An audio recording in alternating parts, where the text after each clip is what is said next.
Welcome to the World of Horror podcast with Mom and Mac. This is the podcast where we share our love of international horror. Everyone has their fears, but we are not afraid of subtitles.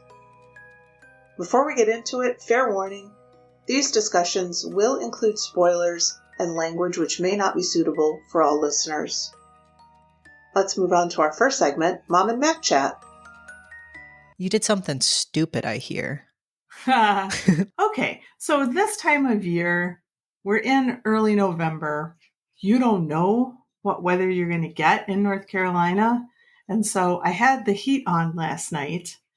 Guess who forgot to turn the air on? Oh, no. So I come home and I was already running around because it's garbage day and I got all the recyclables out and going to the curb and I'm doing all this stuff. And I'm like, why am I so hot?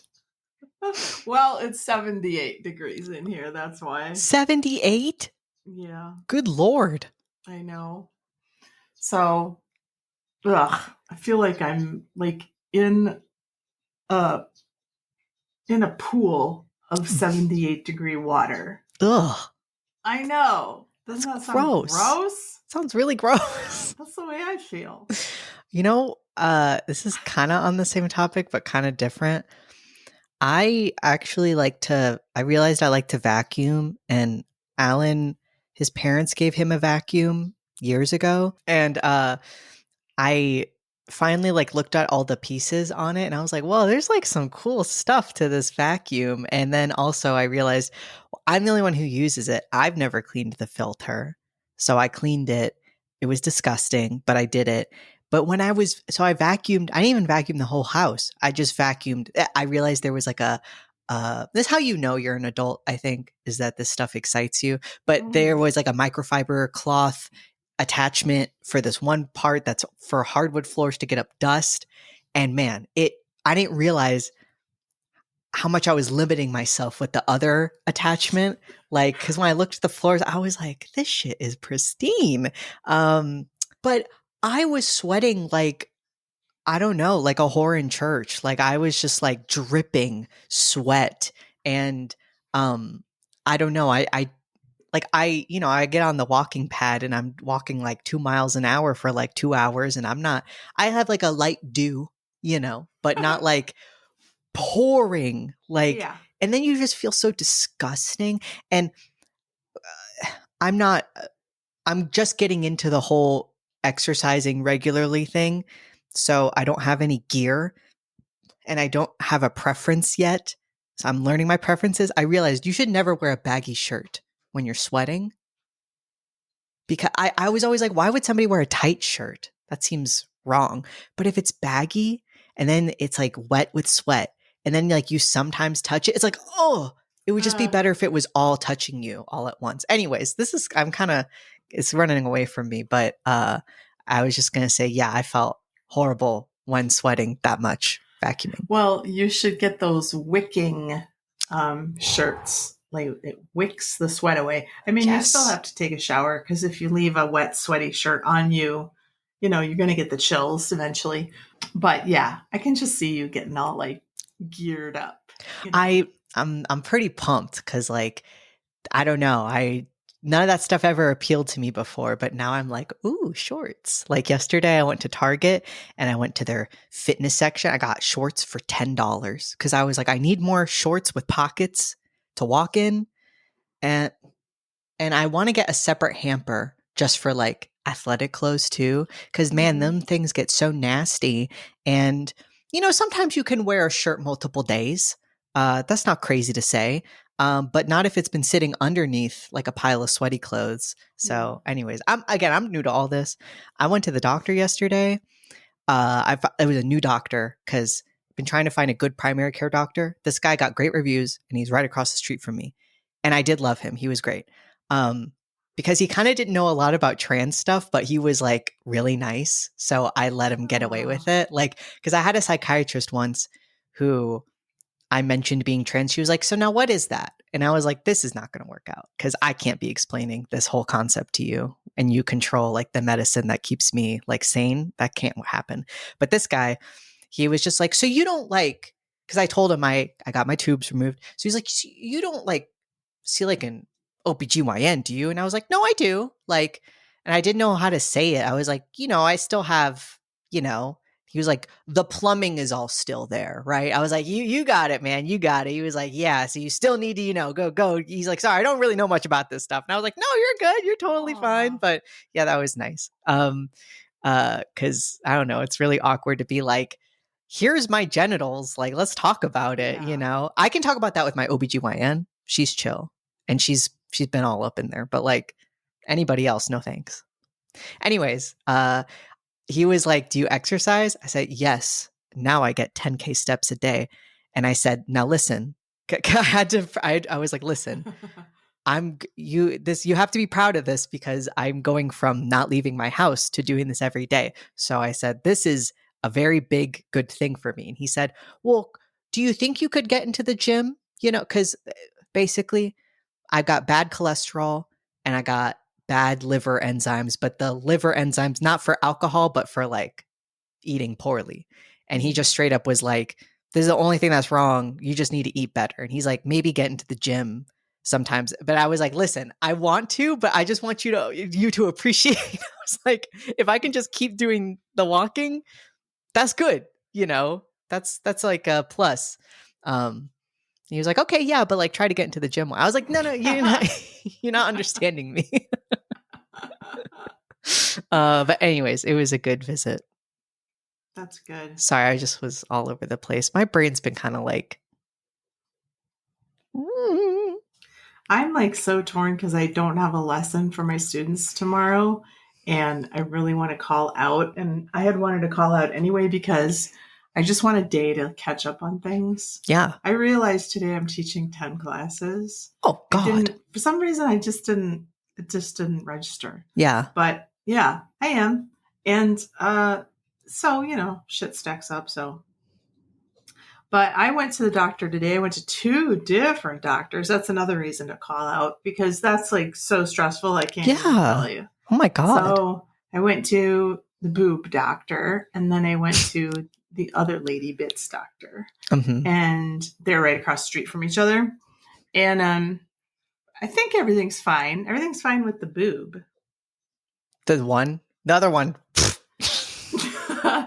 the other one is like skates by all the time. The right one. The left one. Well, left is bad. Yeah. Bad side. So. Yeah, that's the devil side. Yeah. It's the devil's boob.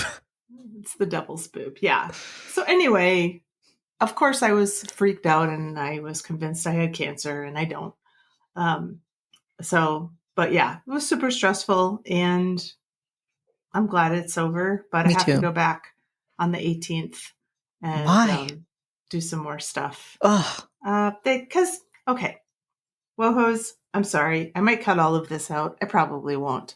But the thing is, I'm 55 and I have not gone through menopause yet. And that's not unheard of, but I'm getting kind of long in the tooth not to go through menopause. When is the like typical age? Younger than I am. Oh, okay. And for some women it takes really long time. I don't know. It's kind of because it's, a woman thing. Nobody knows anything about it. Yeah, and they don't give a shit. And they're just kind of like, yeah, anything goes. We don't really know. It's like your experience is, typical or atypical. We don't really know. Oh, look at those kitties. They're so cute. Menopause is when you haven't had a period for an entire year. And I was so close and just missed it. So now we got to start the clock over again. And I am not on hormone replacement therapy, but I'm on hormonal birth control because I'm not in menopause. Yeah. That sucks. I'm so sorry. So anyway, I'll just say it. I had a period in the middle of my pill cycle. No. So I'm just like, what now? What? That's not good. but the doctor was she wasn't my typical doctor. I mean, I've seen her before, but she's not my regular doctor. And she was just kind of like you can't be loving that. And I'm like, no, that's why I called you. Yeah, she's no like, well, shit. I think we should probably do an exam. I'm like, you're the doctor. Yeah. What are you supposed? Nah, I'm good. You know, like what? Yeah. So anyways, so then she's like, yeah, I think we should do an ultrasound. And they had done one in May. Everything was fine. So she wants to do another one. I'm just like, okay, fine. I mean, more money, please. So anyway, it was frustrating. I'm sorry. So, and then this other thing happened, and I wasn't going to mention it, but what the hell? Go for it. So when I go to the doctor, because I have OCD around food and around my weight, if they weigh me, I look up. I don't want to see the number. Or I get on backwards sometimes if I'm like really like want to make sure I don't see the number. And so this is not my regular doctor. And she goes, oh my God, you've lost weight. You've lost 6 pounds. Lady. And I'm just like, fuck. This lady sounds like the worst, honestly. And it's like, I mean, I've had good interactions with her before, but today was not one of them. Yeah. And somewhere in my chart, it's got to say that I have binge eating disorder, but nobody really knows about that anyway. And why wouldn't you want to be congratulated on your weight loss? But I'm just like, now I'm going to obsess about it. That's why.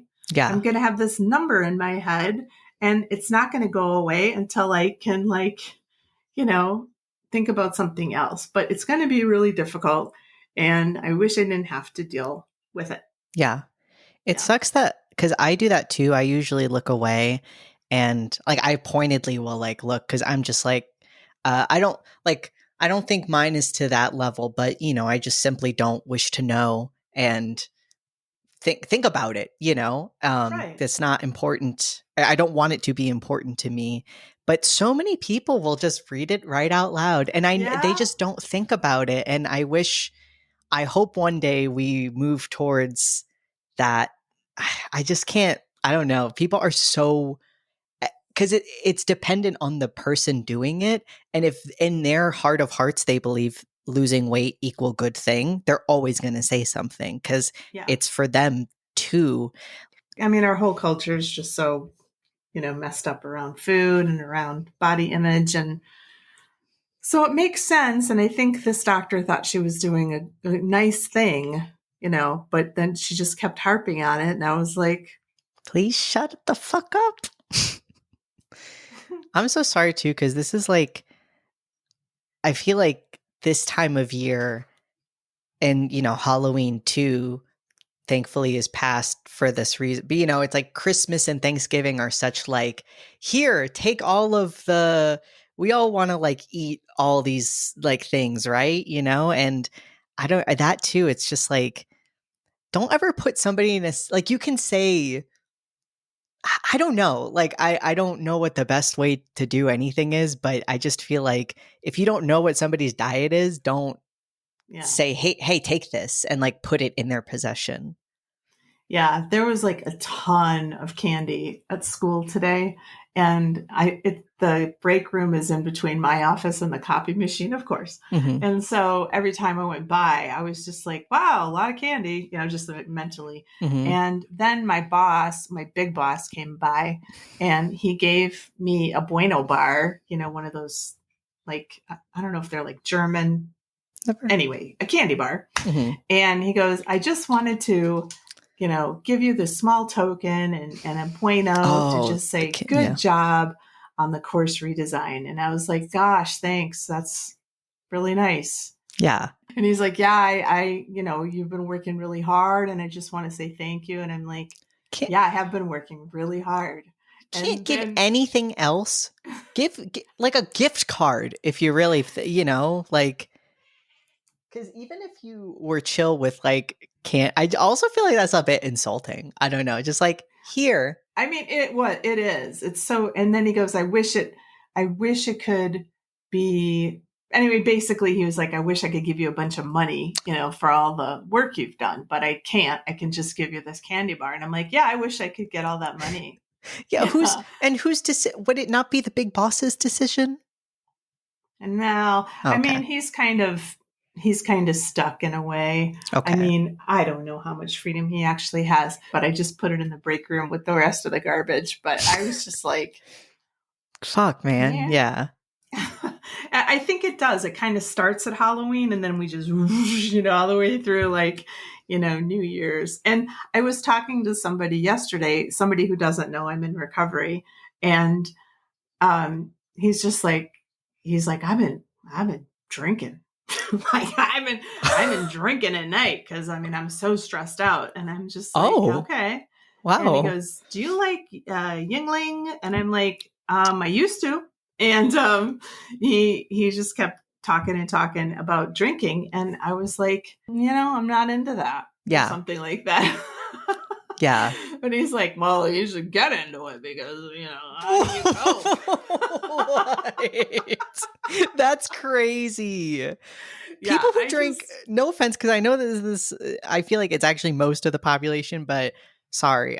People who drink are so weird. Like, I say this as in, like, it's so weird that, like, drinking your stress and pain away for so many people is just like, yeah, that thing we all do, that's totally normal. And we're not going to address how, like, bad for you it is. But if you smoke weed, you're fired. Like, yeah, I don't know. Like at my old job, it just was like people were like, oh, thank Christ, it's happy hour. It's like, you can't even get through the day without drinking beer. Like, you have an issue. But I'm the weird one because everybody's like, why are you only drinking Diet Coke? Like everybody, because they feel defensive about their own habits. So they're like, you need to be doing this too so that I'm not the one drinking. We're all drinking. So that means no one's drinking. It's, I don't know. And if you just say, I don't drink, why? Is it anyone? Like, I don't want to. Damn. Yeah, maybe you could say that both your parents were like raging drunks. So alcoholism runs in my family. Does that paint a good enough a picture for you? I know. I mean, that is a reason why some people don't drink, even if, like, my boyfriend he said he's never had a full glass of beer. And it's because he saw what happened to the adults in his family. Which is valid. Totally valid. And totally so smart and wise, and I totally didn't do that. but you have. Yeah. I mean, and I every once in a while I'm like, I wish I could drink like normal people, but I never did. I wouldn't even know what that is like. And honestly, okay. All the people I know, like, I feel like, when you're a teenager, it's like, ooh, this adult thing. Then you turn 21 and just everybody's like, let me try this out. This is so cool. But to me, the people who are still, everybody who I know who drinking is a large part of their life, it's also a problem in their life. Like, I feel like I don't know very many casual drinkers. Then ones that I do know, it's like, if they go to a concert, they have like one beer and that's it. But for a lot of people that I know, it's like a significant issue in their life. So, I don't even know if that's a real thing anyway. Oh, I think, I have known people who can take it or leave it. Yeah. I have known people like that. It's like not that many. Yeah. Those people are the exception. They're the people who could go gambling and be like, well, I spent all the money that I was going to spend, so I'm done now. And they're the weird ones. Like, good for them, but they are the weird ones. Yeah. No, I totally agree. I think it's a pretty rare thing. And, yeah, I don't understand it. It's kind of like, why would you just want? I just don't get it. But, sometimes people drink alcohol to like accompany food. Yeah. And sometimes people drink alcohol for the taste, or they just like the buzz and then they like to stop. And I'm just like, I don't get any of that. Yeah. Because I'm just built different, and it ends badly when I drink. So I just haven't drunk almost 21 years. That's amazing. It is kind of amazing. It's very amazing. Yeah. So I've been thinking about it a lot lately, actually. But anyways. Well, I know I'm from a totally different, I don't know. I know we have different lives, but like ever since I stopped drinking, which I mean, it never was a very big thing for me. And it's not even that I'm like, I wish I could, but it's more just like, oh, I'm not going to try to do this thing anymore. It's like, even when I'm around people who are all drinking, I'm like not, I don't know. Cause I just also just don't like the taste. I'm like, well, I got my Diet Coke, so I'm good. And I just will hear stories from my friends like where I'm like, she's embarrassed herself because of how far she went, and you know, is sitting there thinking like, what the fuck is wrong with me? Like, and like really did like embarrass herself, like in a way that I'm like, oh, I'm sorry, because that sucks that you did that thing. And I'm like not jealous of that in any way. No. And I will always be grateful that social media was not around when I was an active drunk, because there were several occasions when I embarrassed myself. Yeah. And there is one that is documented on a photograph. And I am in one of, it's like a whole series of photographs. And in one of them, I'm trying to like put my hand out so they won't take the picture. But yeah, no, I mean, and I've known people who have like just utterly humiliated themselves, like on Facebook and stuff. I'm like, oh man. Yeah. That would have been me. I knew a guy who just like, this is again early college days, we were going to like some party or something, and he got so drunk before the party that he was just sleeping in somebody's car, and when we came back he had pissed himself, and it was just he was just known as like the fuck up, like because he did that shit all the time. And it's just like, I don't know, it's not a good role to have where everybody's like, well, if you invite this guy, he's gonna, you know, throw up on the floor. And yeah, it's not it's you look messy, babes. That's what it is. Well, you know who else was sort of looking messy toward the end of this movie? Oh, it's a great segue. Well, WoHos, you might not know this, but this is the podcast. This, for some reason, ONIBABA has been the pod that, you know, like the little toaster that could. This is the little pod that wouldn't. But we're doing it today. God damn it! So ONIBABA, it is a film that was released November 21st, 1964. Okay, almost coming up on. That's 60 years? Yes. That's wild. Well, we're almost at the 60-year anniversary of this film, which is amazing. Here's a brief plot summary from IMDb. 2 women kill samurai and sell their belongings for a living. While one of them is having an affair with their neighbor, the other woman meets a mysterious samurai wearing a bizarre mask. It was directed by Kaneto Shindo and screenplay by Kaneto Shindo. It stars Nobuko Otawa, Jitsuko Yoshimura, Kei Sato, and Taiji Tonoyama. Cinematography by Kiyomi Kuroda, edited by Toshio Inoki, and music by Hikaru Hayashi. It was, you had for some reason I thought the release date wasn't here. It was released November 21st, 1964, with a smooth runtime of 102 minutes. And I will tell you how I felt about that runtime. Perfect. Perfect for, honestly, maybe could have been a little bit shorter. There were some parts where I was like, we're getting a little bit repetitive here, but so it's not perfect. No, it's not perfect. It could have been 80 minutes, maybe. I have to rewatch it to say how much time, but there were some scenes that could have gone.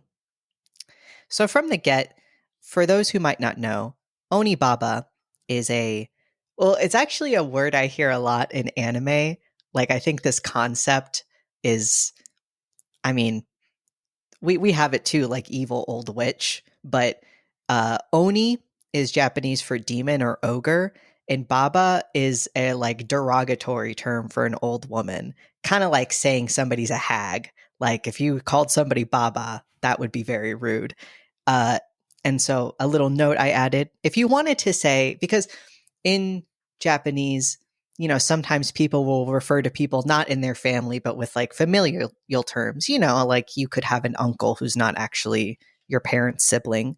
So if you were talking to an older woman, a nice way to say something would be like Oba-san or Oba-san. You're just saying grandma. So this film takes place somewhere near Kyoto, Japan, a place I very much want to go. It is in the mid 14th century at the beginning of the Nanboku-cho period, shortly after the Battle of Minatogawa.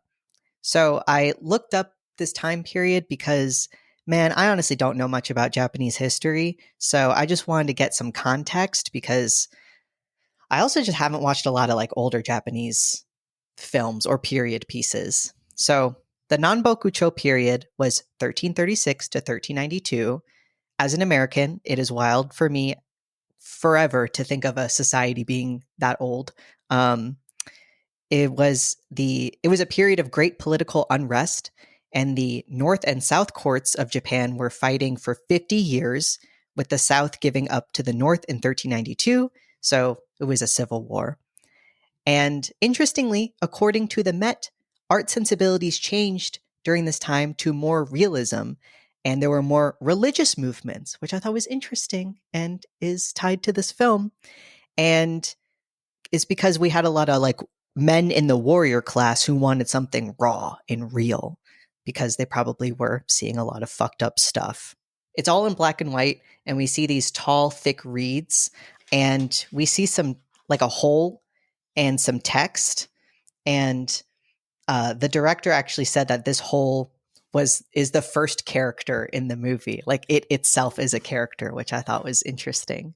So we see these two fleeing soldiers who are then ambushed in this large field of tall, thick reeds. And sneaking around there, we see an older woman and a younger woman who happens to be her daughter-in-law. And they stab the soldiers and then loot their dead bodies and strip them of their armor and weapons and drop them into the deep pit. And this is pretty significant. What stands out is that being a samurai is not something viewed with high regard in this film, which is actually something I feel like and again, I've not watched a lot of historical Japanese movies, so probably this concept has definitely been brought up before. But I've never seen samurai depicted so without any class, or like for the audience to not view them as cool. Like we're seeing it from the point of view of these two women, which is just like, I don't fucking care what side you're on, I'm taking your stuff, and their identities of what side they're on are like stripped, and they're both just placed in this pit with no honor or anything, and they're kind of killed like dogs. So very much like the opposite of what a samurai wants to experience in death. And these two women are really cool. I really like their look from the get-go. I mean, the older woman, she's not that old, the actress, but it's kind of like, when you see a stage play and there's like old person makeup, just go with it. She's clearly a very beautiful, like 40-year-old woman or something, but okay, she's a hag, sure. But these two women are never given names in the whole film, so I'll just call them old woman and young woman. So I kind of wrote this section of what ONIBABA says about society, and I guess if we just went over the plot, this would be a very short pod because the plot itself is like kind of like bam, bam, bam, bam. It's just like, so the symbolism I think is what's really important in this movie. But the simplicity I think is beautiful because that's how you can convey a lot of in-depth thoughts. So, okay, like I said, these two women don't get names. their meaning is only tied to Kishi, who is the older woman's son and the younger woman's husband. He was conscripted by a samurai, and these women were just left behind to fend for themselves. We can tell that there's like not a lot of like, it's not really explained, but like they can't do any farming because the land is really bad right now. So all they can do to get money is sell the armor of these dead samurai. And since they live in a field that's so confusing, they can just kill these dudes. And, it's like they're wandering into like a trap always. So this is kind of their society. Like there's nobody there, it's older woman, younger woman. And then there is Ushi, who is the man that they sell armor to get millet to eat and survive. But even here, their place as women is hammered home. Like Ushi jokingly propositions the old woman, saying like, well, if you want another bag, you can sleep with me, which she refuses. But, even in that situation, he has to be like humiliating to her. But these women are fucking tough. I think something that is very common that I've noticed when period pieces are, or, we're shown like what an older Japan looks like, women are often depicted as like very regal and beautiful, like full makeup, really intense clothing. But these women, it's like all utilitarian. They are sweaty. They are dirty and nasty. They sometimes have, their shirts down so their breasts are exposed, but it's not sexual in any way. It's just like, I'm fucking hot. I'm getting shit done. Yeah, my titties out. What of it? Which I really like. Their only effort is like to survive.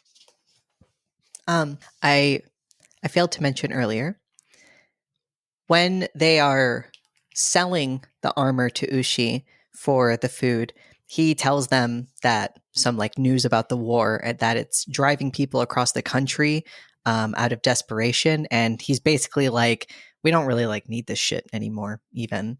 So it's like, what else do they have then? So, they're living a very utilitarian lifestyle and they're cut off from the world. Like this is all they have is each other. And their relationship, the older woman and the younger woman, it seems like all right from what we can tell.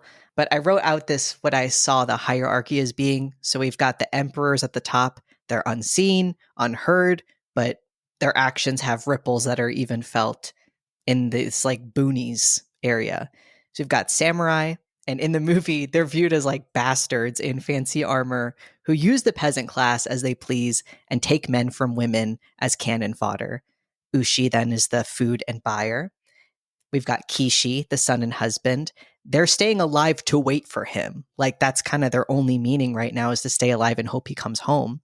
Then we have the old woman, and at the bottom is the young woman. So the old woman and the young woman, they need each other, but the old woman definitely rules the roost. She delegates tasks and she speaks for them both. And we see her complaining a lot and the younger woman just kind of listening and being like, all right, so there's still a bottom in this tiny society they've got. Oh, and actually, excuse me, at the very bottom, we've got the deserters and the wanderers, fit to be killed, stripped, no honor, an outlet for the rage that they feel. And they have no purpose other than to be killed and to be stripped. So, biggest development, Hachi comes home. Hachi is a neighbor of theirs who was conscripted along with Kishi, but he has come alone. And they immediately get him some rice and feed him. And he now is kind of shaking up this whole hierarchy because he kind of has no place in it. Because he's a deserter, so he's not a samurai, but he's wearing monk's clothes that he stole, so he's got nothing valuable on him. And he does have a relationship to Kishi and has news of him. And he basically tells the women, well, he died. The samurai who conscripted us, he died like almost immediately. So me and him were trying to run, and we were, interestingly, stealing food from a village of peasants, and he was beat to death by the peasants for stealing food. I just managed to leave. And immediately the older woman's like, whoa, what the hell? Like, you're saying, my son was killed? Like, how could you come back without him? And Hachi's just kind of like, hey man, I left. I made it. Great. Thanks for the rice. I'm going back to my house now, and I'm just happy to be alive, and I'm just going to live the rest of my life freely. See ya. And, where does this leave the two women? I immediately like Hachi. He's very, I don't know. He just is so like, man, I'm just so happy I didn't get killed out there. Whew, time to go do whatever I want. And you know what? Good for him. He just wants to enjoy life. Yeah. And it's pretty understandable because I feel like I really try to put myself in the mindset of these people. Like, there's no getting out of this situation. Like, they are probably going to die in this field at some point. And, they are living in a time of great unrest and great poverty. So kind of what do you have other than enjoying life? But the older woman immediately alarms going up because she needs the younger woman to help her. And she tells her, stay away from Hachi. He probably had something to do with Kishi's death, And, the younger woman is obviously sad about Kishi dying. But I think from her point of view, she's kind of like, well, like same thing. It's just kind of like, well, I got the rest of my life to go live. So what am I going to do next? So immediately Hachi starts showing interest in the younger woman because she's very beautiful and, he's a red-blooded male. And, she's kind of the only woman besides the older woman for miles. And so despite being warned to stay away from Hachi, she slowly, at first she's very much like rebuffs him, but immediately she's just kind of like, okay, cool. Yeah. And so she's seduced by him and she begins to sneak out every single night to run to his hut and have sex. And, I find these scenes really beautiful. Like, she's running at night. It's pitch black. She's scared, but she's also so excited. And when they're together, it's like, I don't know. It's got to feel great of like, you've had such a horrible time and now you get to be hugged and loved by someone. I feel like who wouldn't want that? So this is not what the older woman wanted. She figures out that this relationship is happening, but she does not immediately tell the younger woman that she knows this. And she is angry and jealous because she's got nobody to love like this. So she goes to talk to Hachi and she's basically like, listen, dude, if you take her and marry her, then I've got nobody. But right now, she's kind of my daughter-in-law still technically. So, if it's carnal pleasures you want, you can have me instead of her. And he's just straight up like, no thanks. I do not want that. And I'm going to keep having sex with her. And what I find interesting is that he's like, listen, I have no interest in marrying her. Okay. She can still help you. Like, who cares? He's just so about not having any structure, which is so, even in this situation they're in, is so antithetical to everything in this old woman's head that is possible. She just wants him gone. But she even is like, just don't be with her for a little bit because once I can farm again, I'm good. But until then, I need her. So it's like, she doesn't really care about the daughter-in-law. She just wants to use her, which is, so I've never been in this situation myself, but I have read a lot about specifically daughters-in-law who in a lot of cultures just become like the maid of families, like they really are the lowest rung because the wife of the patriarch, her whole life has probably been that. And now she has someone to boss around. And so a lot of daughters-in-law particularly have a horrible relationship when they're forced to live and just work for this, again, basically be a maid. And I feel like you see that kind of here. I just want to say, I don't know if this is spelled out yet, but I mean, the old woman really needs the young woman. Like, she can't do the scam without her. Yeah. And if she can't kill these soldiers, she will die because she will have no way of getting food. So it's very serious, and she needs her. And right, she doesn't care about her as a person or anything, um, but she, the stakes are super high. Yeah. And she's even trying to figure out what she is now living for, too, because she was living for her son coming home, but now she's got kind of nothing and no one. So I think she's also just trying to figure out where her place is in this world. So the older woman then is like, okay, she still doesn't want to bring up that to the younger woman that she knows about this relationship because she's worried that that will just push her into Hachi's arms. So she wants the younger woman herself to kind of break things off. So she interestingly starts employing religion in order to try to control her. And so she's like, listen, these convos are so funny. And I love them so much because she's just kind of talking out loud and she's like, sex outside of marriage, you go to purgatory, the animal realm. And you're basically brought, you're in this like circle of hell and you're an animal dragging yourself on the ground. And the younger woman's just like, huh? Like she's so naive. She doesn't really know anything. She's like, that's not true, right?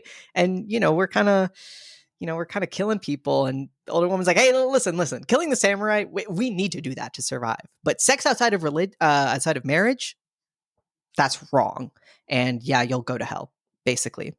So then the younger woman, during one of her trysts, asks Hachi, is this true? And he's just like, what? No way. And he says, what men and women do is no sin. People have done it for thousands of years. Like, Hachi is such a chill dude. He's just like, nah, babe, we're fucking. Like, that's what we do as people. Like, and again, there's no society here. Like, there's nobody. And yeah, if I'm Hachi, I'm just like, I just want to have fun. So there's a lot of like visuals that kind of remind you of like Eden. Like there's this great scene where Hachi and the younger woman are chasing each other naked through these fields, just giggling and laughing and like enjoying life, which is so beautiful. And yeah, I think that hammers home like this is a very natural thing. They're just two people and enjoying each other. And then conversely, we see that the older woman is not without her own needs. And she, like, when she spies on them one night, we then see her go to this, giant tree in a field that's like a very phallic symbol. And she just kind of like holds it and like kind of rubs herself against it because she's also so desperate for something like that, which is really sad because nobody's interested. And if they are, it's just to, as a transactional thing. There's no love or enjoyment of it. So one night when Hachi and the younger women are together and the older woman is alone in her hut, a lost samurai wearing a Hanya mask comes in and, he's got his whole regalia. And if you don't know, a Hanya mask is just, it's this mask that's supposed to look, depending on the angle, it can look like scared or scary. And it's a visual that's in a lot of Japanese media. Like where I remember it first is Yakuza. If you've ever played that game, Majima, the tattoo on his back is a Hanya, and sometimes he wears a Hanya mask and calls himself Hanya Man. So So I think the Hanya mask is interesting on the samurai because to the peasants that, these samurai push around, he is like, the samurai are like a devil. And he just orders the older woman like, hey, show me out of here. And like brandishes his sword against this. And we know she's not innocent and we know she's, not feeble or anything. But, this is a man in power just like using other people as he wishes. And at first she's like, no, I don't want to do that. And he's like, nah, you're going to do it or I'm going to kill you. And she's like, okay. So she is guiding him out of the field. And, she kind of is like, why are you wearing that mask? And he says, well, I won the contest of most handsome man in all of Kyoto. So I wear this mask to protect my incredibly handsome face from harm. And so she's like, wow, can I see what's under it? I've never really seen something beautiful. He's like, no, you're a peasant. Peasant, you can't look at it. But he does kind of start to feel bad because she says, I've just never seen anything. I can't imagine seeing a face that beautiful. In all of my life, I've never seen anything beautiful. And he's kind of like, whoa, holy shit. But then he's like, no, you can't. So leads him to the pit, and she jumps over it, and he falls right in because he doesn't know that it's there. And so she walks down, and, she says to him, you sent men to their death. This is your reward, which is kind of ironic because she just sent him to his death. And she then tries to pull off his mask, and it takes a lot of effort. And when we see it underneath, it's incredibly disfigured. So she's just kind of like, handsomest guy in all of Kyoto, whatever. And so now comes her big plan, which is to convince the younger woman that, yes, demons are real and they will come for you if you have sex outside of marriage. She uses the Hanya mask and, wears this big white gown. And when the younger woman goes, she tells the younger woman, like, well, I'm going to go deliver all this armor to Ushi. No, that's fine. You don't have to come with me. I probably won't be back until later. And, but then at night she posts up, being the scariest scarecrow ever, wearing this giant white gown, kind of doing like a scarecrow pose. And when the younger woman sees her, she just fucking freaks the hell out and runs away because it is really scary. Like, you can imagine in like the moonlight seeing this figure in the field. It would be so scary. So she runs away, and Hachi begins to kind of be like, why isn't she coming over? And this is where I think the movie gets a little bit repetitive, because we basically just see this scene like two or three times of just her running, eek, like running back. But on the third time, the younger woman asks the older woman then kind of like, so demons, they're real, huh? And like, what would what if I saw one, kind of like, what would that mean? And she's like, well, I mean, if you were, good thing you're not doing anything like having sex outside of marriage, but like if you were, yeah, they'd be coming for you, which is just like, I just love her. And because the way she says this, and the young woman's just like, oh fuck, I am doing that. But then on the third day, I wanted to have a little note here about No theater, which is a form of theater that was a huge inspiration for this film. So I had only heard of kabuki theater, but even then I didn't really know what it was. But No theater is a classical Japanese dance and drama that has been performed since the 14th century. It's based on tales of traditional literature with supernatural beings that transform into human forms as the hero narrating the story. And emotions are conveyed through gestures because they're wearing these masks, and they represent like ghosts, women, deities, demons. And the kanji for no means skill, craft, and talent. And the Shindo said that the tall swaying reeds of the field are my symbol of the world. The society which surrounds people represents the world in which these commoners live and to which the eyes of lords and politicians do not reach. And that this is, right? I was like, damn. And that this is a war film, but about being on the periphery of war. And so on the third day, when the younger woman goes out to meet Hachi, it is raining. And it's kind of an amazing scene because, the older woman has had such a power over the younger woman just standing there. But Hachi's out there too, because he's like, why isn't she coming over to my hut? And, the younger woman sees the Hanya mask, freaks out, runs, and meets up with Hachi. And, they just immediately go to the ground and just start hugging each other and loving on each other. And it's kind of comical because the Onibaba is just kind of standing there, kind of like, what, like, you're not scared?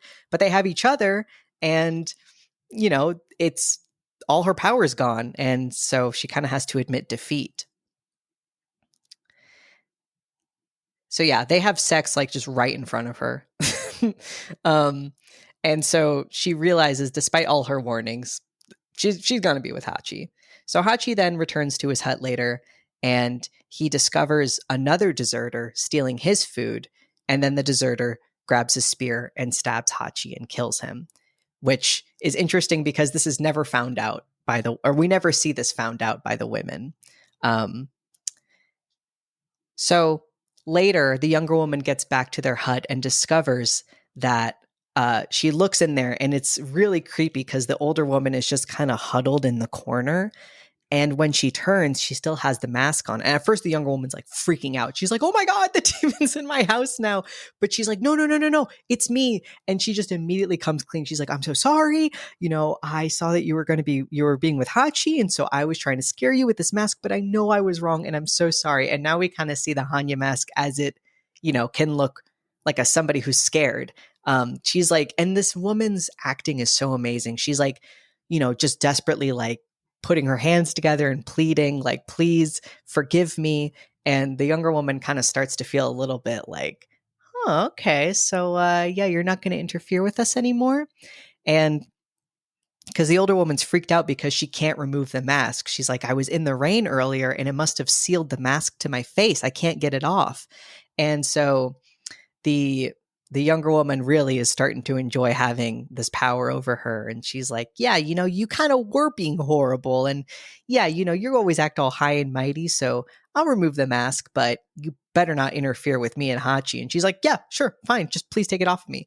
So the younger woman is like really trying to rip this thing off of her, and she cannot. And she even then gets a mallet to just slam it on the old woman's head, and she's screaming like it's so painful trying to take this off, and blood even starts to pour down her face as the younger woman is cracking the mask. But she does manage to kind of grip both sides of it and crack it open. But under the mask, just like the other samurai, the older woman's face is totally disfigured. And so the implication being that this mask is kind of showing the older woman's true form. She is a demon and a devil for doing all of this. And her face being so disfigured freaks the younger woman out, and she runs away. And she's like, monster, like you are a monster. I knew it. And she's running. And the older woman is just screaming, I'm human. I'm not a monster. And she's she's so happy that it's off. She's like giddy. But also sad or scared that the woman thinks this. And so, she screams, I'm not a demon, I'm a human being. And then we see the final shot is the younger woman jumping over the pit, and then just in the air, it freezes of the older woman jumping in. So we don't know if she fell in or not. And then that's the end of the movie. Makes you think. I assume she fell into the pit. I hope she didn't. And she's just like chasing her to this day. I mean, I feel like she forgot herself, and she just forgot. Yeah. She was careless. She was careless with the woman's feelings, and then she was careless with her own safety. And yeah.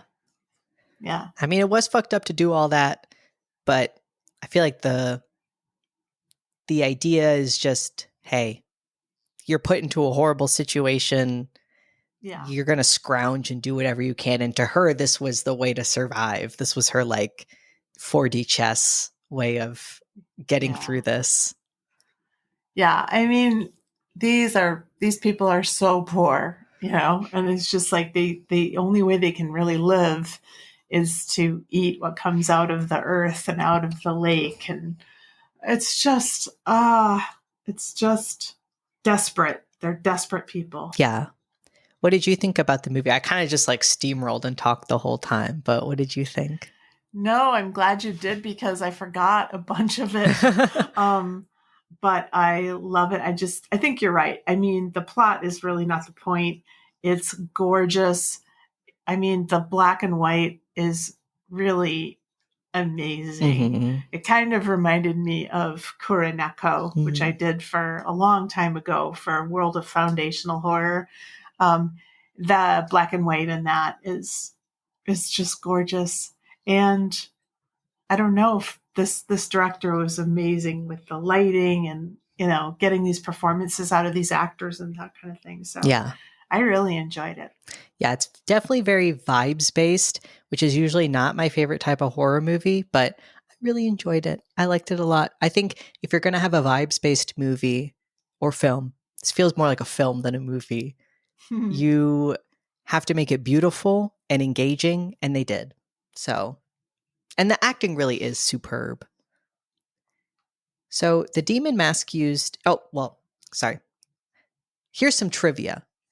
The demon mask used in the movie inspired William Friedkin to use a similar design for the makeup in subliminal shots of a white-faced demon in The Exorcist from 1973.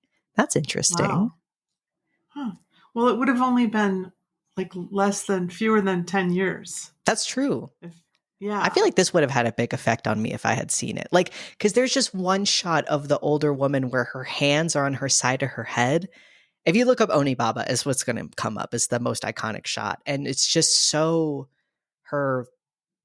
the movement she's doing, it's so good and just seems so desperate and scary. Mm-hmm. The tall grass seen throughout the film is miscanthus, or Japanese silvergrass. In Japan, it is known as Suzuki. I used to always want to use miscanthus when I was a landscape designer. I love me a grass. I mean, not all of them get that big. And actually, the ones that I used didn't look like that at all, but same genus. The story was inspired by a Shin Buddhist parable known by two titles. One is Yome Odoshi no Men, Bride Scaring Mask, or Nikuzuki no Men, Mask with Flesh Attached. Niku does literally mean meat. This is one of Willem Dafoe's favorite films, a true man of culture. He briefly owned the rights to the motion picture for a time and was planning on making a remake, but he eventually gave up on it as it was too difficult to rework the story into a new setting or for a more contemporary audience, all the while being respectful to the source material. Yeah, don't. Like, how would you make this in a contemporary setting? That's just make your own new movie then, I find stuff like that it's great that he didn't do it, but that concept is always so weird because it's like, how about you just make a movie that was inspired by this movie? Like, people have been doing that since the beginning of time, just have this be a clear inspiration for you. Boom, done. Because you just can't. Like, this movie only takes place in this specific time period. The chest plates of samurai armor, which we see in the film, are called do, while the rectangular shoulder guards are known as sode. Many samurai wore face guards or masks for protection. These are called mengu. The long pole weapon, which we see the protagonist used, is known as the naginata. Approximately 14 years later, director Kaneto Shindo would marry Nobuko Otawa, who played the Onibaba. That's right. I love that. Well, what does Letterboxd have to say about it? Jules gave it 5 stars. Onibaba is a standout piece in Japanese cinema. The story, based on folklore and human weakness, is gripping. The acting is exceptional. The main characters show their vulnerability as they adapt to a harsh life, accepting their tough reality. They use their struggles to build the strength needed to survive, focusing on basic needs like food, companionship, and rest. Their patience for others fades, leading them to eliminate those who both help and hinder them. This film is meticulously crafted, visually stunning in black and white, and superbly acted. Onibaba is a timeless masterpiece.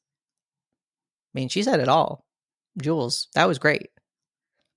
Elizabeth Robinson also gave it 5 stars. A masterpiece.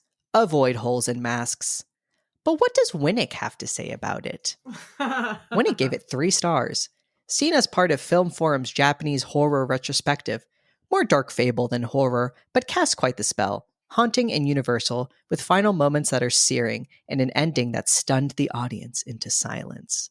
I do feel like with so many foreign films, you gotta look up cultural context. Yes. If I had not looked up any of this about the history or anything, it would be lost on you, which is normal because you don't know everything. But I really feel like which, I mean, if you're seeing in a festival, obviously you can't just be like, hold on, let me go look up the Nanbokucho period real quick. But I do feel like just another PSA. I feel like I do say this every time I watch a film like this. If you leave a foreign film feeling like, I don't know what just happened, Google it, because the cultural, context will make it all so clear. And like learning about the No Theater was so interesting. And there was a lot of stuff I never even touched on also. Because I didn't just want to like steal people's writing, but it will help you. But also, what does Demadia have to say about it? Which Demadia is this? Devin. We love you, Devin. 4.5 stars. The Japanese origin story for the term monster-in-law. Truly. Definitely. Well, Bear gave it 1 star. More like ONIBABA. Is that a complaint? Or... Because, again, I thought the nudity was very tasteful. They had boobs. 1 star. I did not know boobs were going to be in this. Couldn't pay attention. Was too horny. Carl G5462 gave it 1 star. This whole film was just 2 motherfuckers having sex. Mark this as a romance, not a horror. Well, jeez. There was like another large part in there. I don't know if you were looking at your phone during that part and only looked up when they were having sex, but like there was like another really big thing. What if you ended it and you were like, where was the Onibaba? Yeah, I went to the bathroom a few times, but like, where was it though? Let's rate this in Hanya masks. Hanya masks. I would give it 4 Hanya masks. Only 4? I could think it could be shorter. Oh, okay. I was bored at some points. I'm with Devin. I'm going to give it 4.5. Okay, Hanya masks. 4 plus a chip that came off when she broke it with a mallet. 4.25. Oh my God, that section is so intense. Yeah, where the just daughter-in-law she's is enjoying it too. On her face. She's like, yeah. What have we learned? Oh gosh, a lot. Don't try to manipulate people with religion and making them feel like they're going to go be reborn as like a pitiful beast because they had sex. I really feel like, I know it was out of desperation, but Hachi was totally chill. Like, something could have been worked out. Because I guarantee you that the younger woman... Because I forgot to mention, the younger woman... Because Hachi at one point is like, why don't you just ditch this old bag? And she's like, I don't want to. Like, she'll die if I do. So she was amenable to, working some arrangement out. It was the older woman who could not handle that the structure of things would be shaken up. She wanted to keep everything like it was. And it's like, well, it can't be. Yeah. So. Yeah. And it's a triangle. Yeah. There's no turning it into a circle. It's just like, Yeah. Would we watch it again? I would. Yeah. Favorite scene and or kill? I mean, I feel like it's got to be the ending scene. Like the whole scene of the older woman in the hut, like when she's just sitting in the corner all hunched up like that. Oh, so good. It is scary. Yeah. I mean, okay, maybe it's not a pure horror film, but it definitely has horror elements. That one shot of her it's very scary. Unsettling. But I think the most fun is when the couple is running around naked. That's just delightful. It is really delightful. Like, it's so brutal, most of it. They just seem so tired and exhausted with this life. So to just see 2 people just like running naked, having a blast was like really fun. Yeah. Who wins the You Fool Award? It's got to be the Onibaba. Onibaba. She definitely a little bit foolish.